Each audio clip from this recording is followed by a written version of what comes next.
الحمدللہ رب العالمین والصلاة والسلام علی اشرف الانبیاء والمرسلین۔ محترم ناظرین و سامعین، آپ سنن ابن ماجہ ابواب التجارات سماعت فرما رہے تھے۔ ابواب التجارات کا عنوان نمبر 35 ہے، باب التوقی فی الکیل والوزن، ماپ تول میں احتیاط کرنا، بچنا۔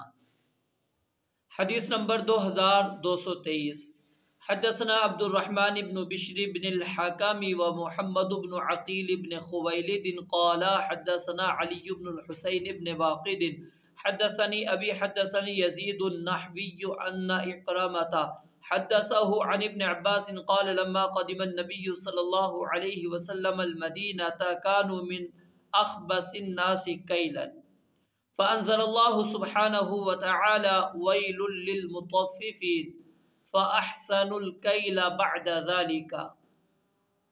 عبداللہ ابن عباس رضی اللہ تعالیٰ عنہما سے روایت ہے، انہوں نے فرمایا جب نبی مکرم صلی اللہ علیہ وآلہ وسلم مدینہ تشریف لائے تو مدینہ کے لوگوں کا ماپ انتہائی برا تھا۔ پھر اللہ تعالیٰ نے یہ آیت مبارکہ نازل فرمائی، ویل للمطففین، کہ ماپ تول میں کمی کرنے والوں کے لیے ہلاکت ہے، تو انہوں نے اچھے طریقے سے ماپنا شروع کر دیا۔ اس روایت کے اندر ایک تو صحابہ اکرام رضوان اللہ علیہم اجمعین کے بارے میں یہ بات موجود ہے کہ صحابہ اکرام قرآن مجید کے احکام اور نبی علیہ السلام کے ارشادات پر عمل کرنے میں کسی قسم کی کوتاہی نہیں کرتے تھے، تاخیر نہیں کرتے تھے، بلکہ فوراً ہی عمل کر لیا کرتے تھے۔ تو مسلمان کا رویہ بھی یہی ہونا ہے۔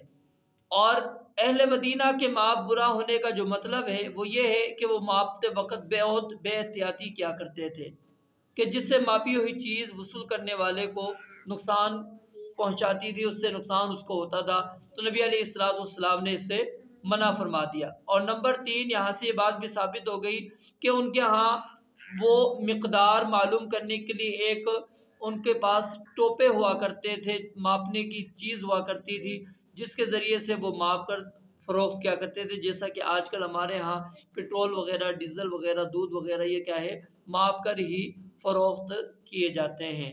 تو مسلمان کو ماپنے والی چیزوں کے اندر، تولنے والی چیزوں کے اندر بہت زیادہ احتیاط کرنی چاہیے۔ اللہ رب العالمین سے دعا ہے رب العالمین سمجھنے اور عمل کرنے کی توفیق عطا فرمائے۔ وآخر دعوانا الحمدللہ رب العالمین۔